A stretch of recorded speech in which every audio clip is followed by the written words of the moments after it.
Good morning, everyone. Happy Thursday to you. Josh's severe weather. Hope you're having a great week so far. Well, Florida, the rain has been promised. Unfortunately, you've gotten quite a bit of it, both coasts and in the interior. And unfortunately, it still looks pretty wet here.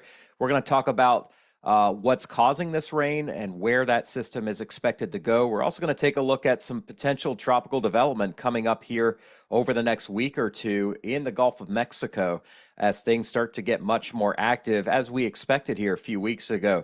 There's also a big outbreak of severe weather that is expected to develop later today into this evening in parts of the Midwest and a shift eastward into the Northeast tomorrow. So I'm going to talk about that. And finally, we'll take a look at the longer range forecast and what's going to be our first big heat wave of the season. So thank you for joining me this morning. I'm a meteorologist in the Raleigh area. I've been on YouTube since the end of 2022, and my goal is to kind of talk about more impact weather and what may form and kind of what models are showing and what I believe are going to happen here, or what I believe will happen here. So we've had kind of what's called an Invest 90L, which developed over the eastern Gulf here a couple days ago, cross central Florida, and now it is moving away from Florida. However, the rain threat is likely to continue, and I'm going to show you guys some shorter range models and kind of where the heaviest rain may set up here today and tomorrow. We may see some improvement by the weekend, but we've got to get through another couple of days here of potentially significant rain, which is just going to add to the flooding woes we've been seeing here in South Florida. That low pressure system has a shot at developing here, and I'll show you what the Hurricane Center forecast is as it moves away over the western Atlantic. At this point, the damage has been done. Whether or not it gets a name or becomes a depression doesn't seem to matter. The moral of the story with this hurricane season is that water temperatures are so warm that rainfall amounts are going to continue to be catastrophic for some that get impacted. Not everybody, but a very wet season. And that, of course, a lot of people overlook. They look at categories of hurricanes, but they overlook the threat that fresh water has on land, and that is the flood threat. In the western Gulf states, we've got a couple of potential systems to watch here. It is going to turn wetter in Texas and probably Louisiana and Mississippi. Not this week, but as we head towards next week and beyond, we do have a pair of potential systems spinning out of the Central American gyre, which will form this weekend. One may develop into a weak system just south of Mexico. Another has a better chance of becoming maybe our first named storm in the Gulf of Mexico. That is, if this system doesn't develop first. That is likely going to stay in the southwestern Gulf, but increasing the moisture for Texas. And then finally, and it's a little farther out, we're going to have to keep an eye on yet maybe a third system that comes out of this gyre over the Caribbean or over the southern Gulf, but we've got time to watch that. So I'll take a look at that one for you here. Right now, over the next 7 days, just two potential areas of interest. This area here has got about a 20% chance of becoming a system. Now, models show that it's going to happen, although it may not be fully tropical by the time that happens. The waters here off the East Coast are warm enough. It is going to be moving over open water, maybe increasing moisture for the Outer Banks, eventually for Atlantic Canada or Bermuda. But this is going to be known as the big rainmaker for Florida, the one that busted the drought here, not for what it's going to cause over open waters. We do have another system here that's got no chance of forming yet because it hasn't formed, or no chance of becoming a named system because it hasn't formed yet. But as we head towards the end of the weekend and especially early next week, a 40% chance. And I expect that this chance will grow. Models do support that this becomes a system over the southwestern Gulf. The only thing going against it right now is the fact that it's going to have limited space to develop, as land will be pretty close by. But it does have a pretty good chance of that happening. And then finally, on the Pacific side, we may see something very broad spin up into a depression or storm, but the chances are not super high, about a 20% chance. Now, I'm not showing you the one that may follow because it is being shown on models as developing, but there's a lot of uncertainty. But that one has at least a week before we have to even think about it too much, but I do want to talk about it a little bit. Here's a look at our Atlantic basin. And you can see a lot of cloud cover here over the southern Gulf, over the Northwest Caribbean, and extending across the western Atlantic. Nothing super organized, but we are starting to see wind shear beginning to decrease, kind of more rising motion here as we kind of transition into what was an unfavorable first half of June into what should be a much more favorable second half of June due to the upper atmosphere and what it's causing here. Now, farther out in the Atlantic, we've had waves come across Africa, but they continue to die off as they hit stronger wind shear. And then there's a non-tropical low over the central Atlantic. Let me pull out my pen and just annotate this so that you guys can see here back home. So you can see here kind of just a massive area here where we've got kind of a frontal boundary, but embedded in it, we've got a spin here. We've got the big gyre that's going to form and kind of rotate more in this direction here next week. We're going to have to keep an eye on Central America here from the southern and eastern side of this gyre, but again, very uncertain. And then we've got waves coming off of Africa, one here, and another one has already moved into South America. This is not going to develop. It's a non-tropical low, but definitely more to talk about than we had about a week ago when we were just saying, hey, things may pop off, but we just don't quite know where that's going to happen. Here's the Gulf of Mexico. You'll notice two things. Number one, extremely wet between Florida and Cuba, as well as over the Yucatan Peninsula. You'll also notice that despite all of the talk here across Florida, you get to the northern Gulf and it's very quiet. We've got an area of high pressure aloft that is building that is going to lead to very hot temperatures through the weekend over the Gulf states. We'll see 100 degrees or so when you get to I-10 and on northward, more than likely. And that is going to keep things pretty much at bay for at least a few more days. Now, that should start to change as we get later into next week. We will start to see this high shifting northeastward. And what that does is it allows a return flow of moisture that comes from the Gulf. So all of this action that we see down in here for now does have an avenue to grow and build northward, but it's going to take at least 5 days for that to happen. So we do have time for that to happen. But for the time being, all the action is over Florida, and I'm going to kind of walk you guys through that in a little bit.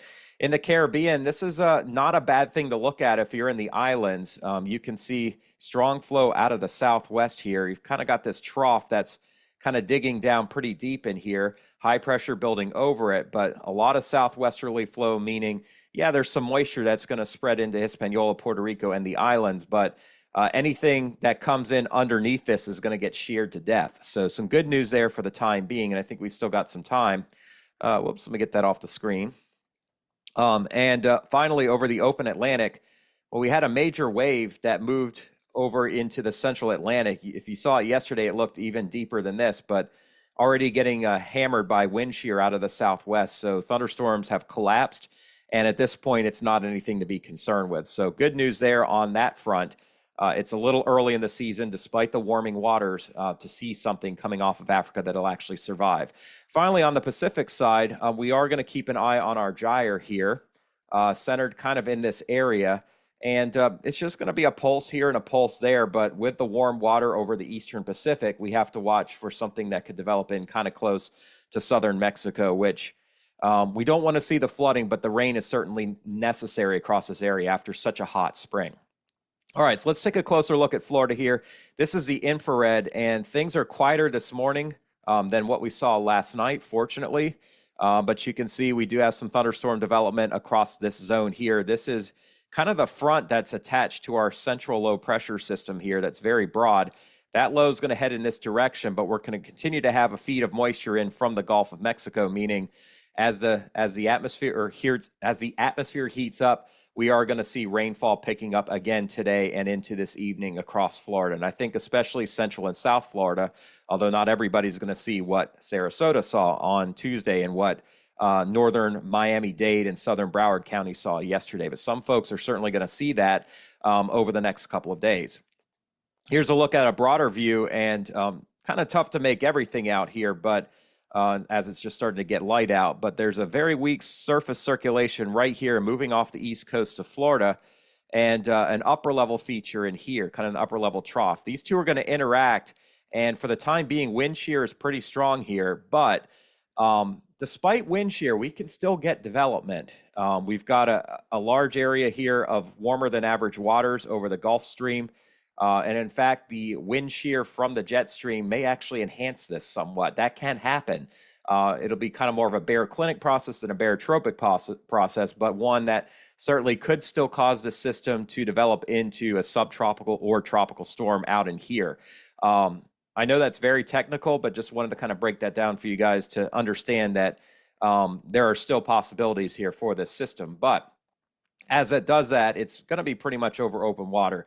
Model guidance generally takes it up into this direction. It may split a small piece of it off and leave it around near Bermuda. I'm not too worried about that. But generally speaking, it's going to be off the East Coast and moving away by Saturday night and Sunday. It may bring some moisture up into Atlantic Canada later on in the weekend. But chances for it to develop into anything too intense are very slim. Most of our model guidance keeps it at or below tropical storm intensity. Winds generally 30 to 40 miles per hour, 25 to 35 knots. Some show it maybe peaking in intensity here on Saturday or early on Sunday as a weak tropical storm. But again, until it really forms into something, we just don't really have a great handle on how intense it may be. Sorry about those graphics. Those are old. Ship's model shows that it's taking a piece of that energy and actually keeping it south, while most of the guidance takes it north. It's got an opportunity to become a tropical storm in here, but it's going to be well offshore. No chance for rapid intensification at this point. And, it's over warm waters here for the next couple of days, and then those waters get cooler the farther away it gets. So we may scoop up a name here, but we're not super worried about it. Really, the story is the rain in Florida here the next couple of days. Here's where the model guidance shows that potential for it to be a named system or at least a depression. And you can see by Monday, it's already no longer a threat to anybody. It's over that cooler North Atlantic water near Newfoundland and then moving away after that. No threat after that.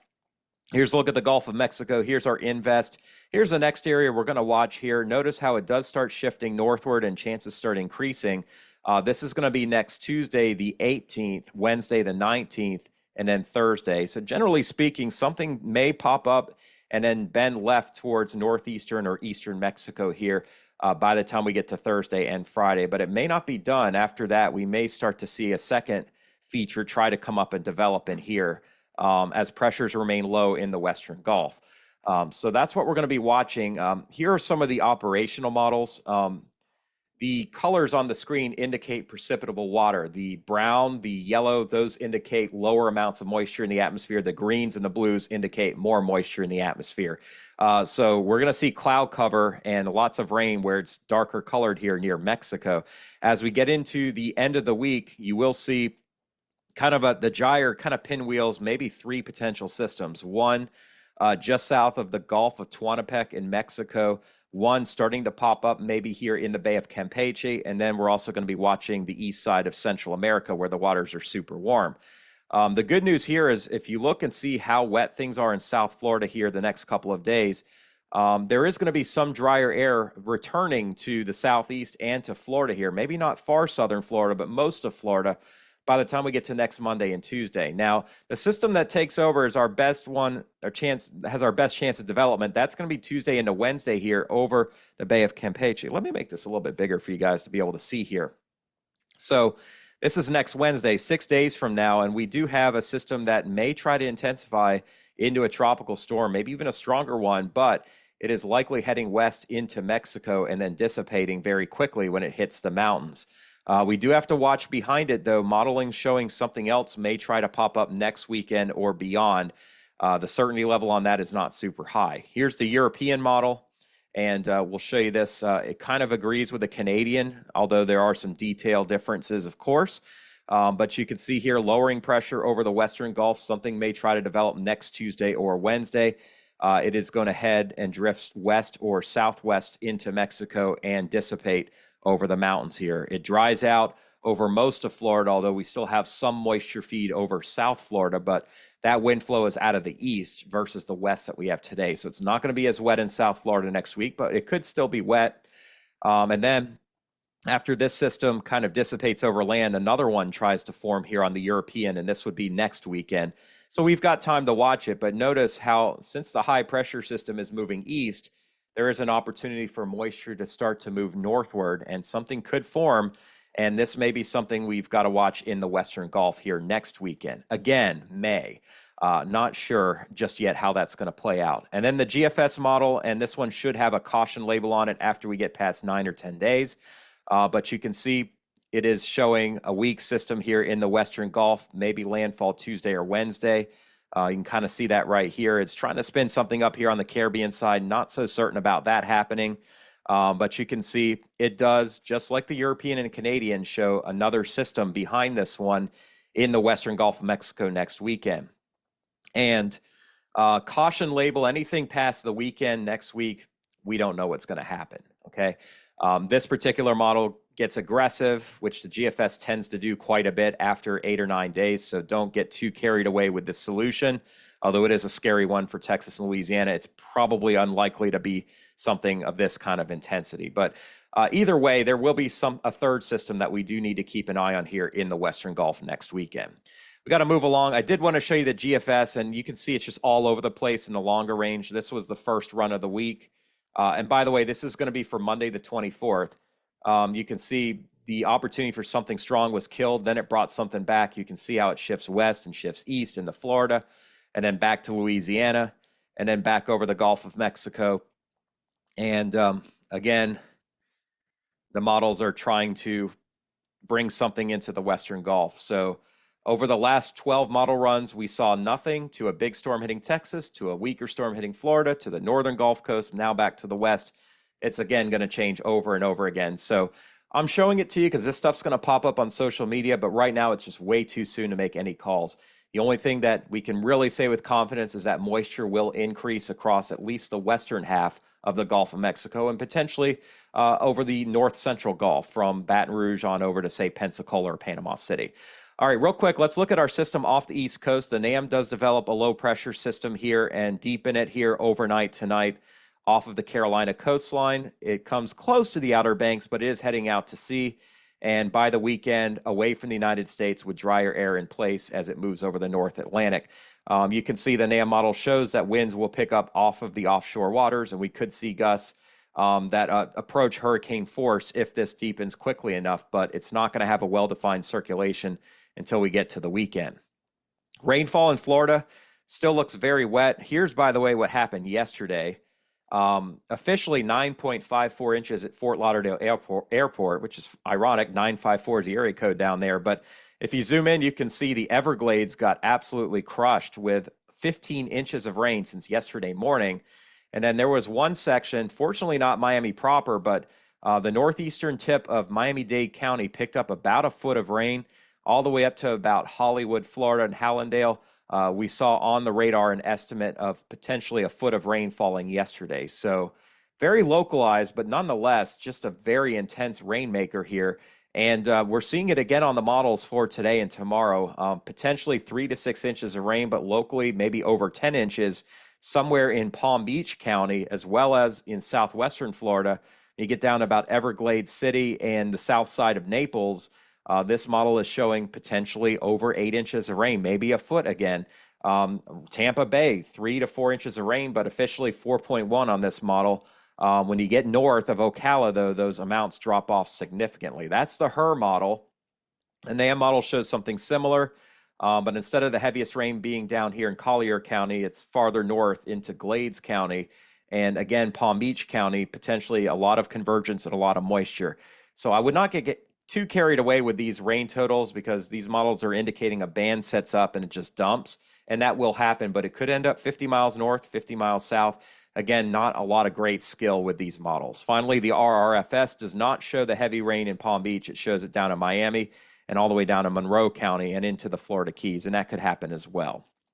All right, so we do have severe weather. We still have heat to deal with here. That's going to expand north and eastward. You can see heat advisories and warnings over Arizona, New Mexico, parts of California, and now we've got one in the Kansas City area down to Wichita. But the bigger threat for later today is going to be the threat for severe weather. From the Storm Prediction Center, yesterday's forecast, the primary threat for this is going to be wind gusts of hurricane force or greater, 75 to 95 miles per hour in the enhanced risk area. So northern Missouri, southern Iowa, western and maybe parts of northern Illinois are likely to get hit really hard late today into early tonight. Big hail possible as well, and there'll be a few potential tornadoes. And that threat for tornadoes extends into Michigan and Ontario. I know this map doesn't show that for you. Here's kind of a broader view. This is today's outlook and carrying through 7 a.m. tomorrow Central Time.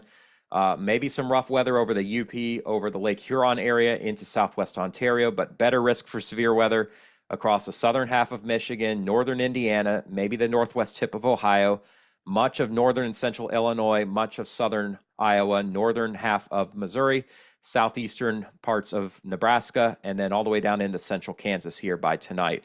Some chance for tornadoes of 5%. We saw some yesterday near the North Dakota, Manitoba border, northwestern Minnesota. Better chance, I think, for today. But I think what we are more than likely looking at is a destructive complex that moves quickly southeast here this evening. And you can see the hatched area at risk for that severe wind. Best chance will be northern Missouri, southeastern Iowa, and west central parts of Illinois. Massive hail, 2 inches or more possible as well, with any supercell storms that form out ahead of this line. Tomorrow, it'll quiet down in this area. We'll see more severe weather in the high plains, and we'll also see severe weather across parts of the Northeast, which I'll show you in just a bit. But we could have some very big wind gusts east of Denver, all the way to North Platte into northwestern Kansas, with a threat for large hail as well. And then Saturday should be a little quieter, but still some rough weather potential here in some of the same areas that got hit yesterday. In the Northeast, this is a tricky forecast for tomorrow. There will be probably a watch issued. Not a great tornado threat, more so a strong wind threat, but we'll have to watch it because this time of year, tornadoes certainly can happen, especially Maryland and Pennsylvania, but even up into New Jersey and New York. But definitely a wind threat extending from New Brunswick all the way down into West Virginia and Northern Virginia. Here's a look at why. If you look at this NAM model, you see fast wind flow moving through the Great Lakes, and then this trough dives south and eastward, which is favorable for severe weather in the Northeast when you have a trough that actually moves southeast and not northeast this time of the year. So we definitely have to watch things here. This will be out of here by Friday night, fortunately. You'll see the ridge begins to build in, so we have hotter temperatures expanding northeast next week. But yeah, it's going to be a very active 24 to 48 hours here. This afternoon, we'll see storms erupting over Iowa and Illinois, and then expanding quickly south and east, and then fading as we get to tomorrow morning. Tomorrow, things have moved out of the area, and then we'll see development across the plains on Saturday. Here's a look closer up at Iowa, and you'll see storms popping up later this afternoon, about 3 or 4 o'clock, near and south and east of Interstate, I think it's 80, and apologize if I missed that, but Des Moines and Iowa City, and then expanding south and east towards Burlington and all the way into northern Missouri, leaving Iowa around 8 o'clock tonight. So we only have a few hours where we're under the gun in Iowa. Missouri, though, we could really see some nasty winds moving in from the north after 5 o'clock tonight, maybe getting all the way down to Kansas City around 9 or 10. So things are going to move along very quickly here, and then we'll see quieter weather tomorrow, just a few showers popping up on Saturday. Chicagoland, I am concerned about, but this is not necessarily your best setup for severe weather in Chicago proper. North and west, northern Cook County, Lake County, McHenry County, DeKalb County, and DuPage County, with the flow coming out of the northwest, you have a better chance than southern Cook County would. The reason why is Lake Michigan will come into play here. But if you look at this forecast for 5 o'clock this evening, when everybody's trying to get home from work, it is definitely looking rough for the northern suburbs. See how it kind of jumps over Chicago here? I think Lake Michigan comes into play, but you know, this is just one model. It could certainly change. Definitely, we're going to see a better risk for severe weather and tornadoes when you get back towards Galesburg and maybe Peoria and back to about Quincy here around 7 or 8 o'clock tonight. And then watch how quickly things kind of fall apart here after about midnight tonight. It's going to move very quickly on, but keep an eye on things in Indianapolis. It'll be middle of the night. If this does hold together a little bit longer, then we could certainly see that threat for severe weather all the way down to Indy here late tonight. Tomorrow should be a lot quieter day. Looking at Michigan here, your threat for severe weather is not great, but there's certainly a risk for some in southern Michigan. Time frame 5, 6, 7 o'clock. Also, I know Ontario's cut out on this, but also Ontario could have a little bit of severe weather, but we're going to be quieter for tomorrow. Ohio could see a little bit of this sneaking in later tonight. Again, not a great chance. Tomorrow, actually a better chance over the eastern part of the state, Youngstown over the Canton around early afternoon, and then maybe a band shift south of Columbus and Wheeling and Lancaster, Ohio here in the afternoon. Moving into West Virginia here at about 6 or 7 o'clock. Parkersburg, Morgantown, Bridgeport, Clarksburg, maybe all the way to Charleston. We may have a threat for a little severe weather tomorrow evening. The rest of the Northeast does have a risk for severe weather. One band will move through Ontario and Western Quebec here this evening. There'll probably be severe weather, maybe a couple of tornado warnings out of that. We get a bit of a break, and then tomorrow we'll see things flaring up over southern New England, over upstate New York, eastern PA, and maybe eventually sneaking into the DMV area in the evening. This is about 11 o'clock tomorrow night, and you'll see things are not moving through Baltimore and DC until the evening hours. You also see this low pressure coming up the coast, but it is going to stay offshore. Real quick here, I'm going to wrap things up. New York State here, one band falling apart later tonight, another band popping up in the afternoon tomorrow. Best chance south and east of Interstate 84 towards the late afternoon, early evening hours. Looking farther off to the south and east, I think we have a better chance for severe weather right between about 2 o'clock and about 8 o'clock. Shifting south and east all the way down to the New England Thruway through about 9 o'clock. By that time, I think most of this weather is just some heavier rain, and we may have some flooding to deal with as well across the New York City tri-state area. There could be severe weather in Pennsylvania, mainly over the eastern part of the state in the afternoon, but keep an eye on central and northern PA during the mid-afternoon. Everything races south and east towards the Lehigh Valley, down to the south and east of the Capital District, all the way to Philly here by about 9 in the evening, and then we're going to quiet down after that. And finally, looking at the mid-Atlantic region, nothing really to worry about today or tonight, but tomorrow, keep an eye on these storms as they race southeastward during the early evening hours. Slight chance for a tornado, better chance for severe wind, and maybe a little bit of hail as well. This will be moving away from lower Delaware and the eastern shore of Maryland around 1 in the morning on Saturday. Should be a lot better as you head to the beach after that. In the longer range, we're going to see all this heat in the west expanding eastward. Take a look at Sunday and Monday getting hot across the Midwest and across parts of the mid and deep south here. Middle of next week will be very hot across eastern Canada, the mid-Atlantic, and the Northeast, and that heat sticks around right through next weekend. Not really any kind of break coming, although the worst of it may be next week. But look at how hot most of the country, except for the Gulf Coast region, is going to be here at the end of June. It's also going to be very wet across Florida, but look at this moisture beginning to build into Texas here later next week and into Louisiana by next weekend. Florida gets wetter again. Much of the mid-south is going to be hot and dry. Not much rain to talk about in the next week or so. But after that, we are going to see this moisture returning northward as our high-pressure region shifts east. And if you do have early holiday travel plans in the Appalachians, in the southeast, I do think things are going to be pretty wet. We're also maybe going to have more severe weather over parts of the Great Lakes and the Northeast. Hope you guys have a wonderful Thursday. Another video coming tomorrow morning. As always, I appreciate you guys. And if you did enjoy this video, please consider becoming a subscriber, sharing. And if you have any questions or comments you'd like to leave, I ask that you keep them respectful, but I'm happy to answer those when I get to them. Hope you guys have a great Thursday. Thank you all so much. And as always, I give all the honor, all the glory to God who has gifted me with this ability to share the weather with everybody. As a Christian man, I feel it's very important to kind of talk about what drives me to do what I do every day and how my life has changed. Isaiah 40:31 says, "But they that wait upon the Lord shall renew their strength. They that mount up with wings as eagles, they shall run and not be weary, and they shall walk and not faint." And how the Lord has changed my life is quite simply, I tried to fight every battle myself, tried to please everybody until I became a Christian and realized that I needed to turn it all over to God, because God is the one who gives me the spirit and the strength to do this every day.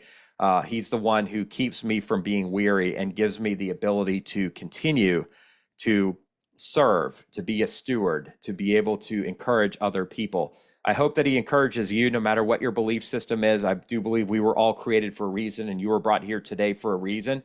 I'm not going to tell you what to believe. I'm just going to share that God has been so good to me. Every day is a blessing. Health is a blessing. The ability to do what I do every day is a blessing. And I pray that you are being blessed in many ways by God as well. I hope you guys have a wonderful Thursday, and we'll catch you again tomorrow morning. See ya.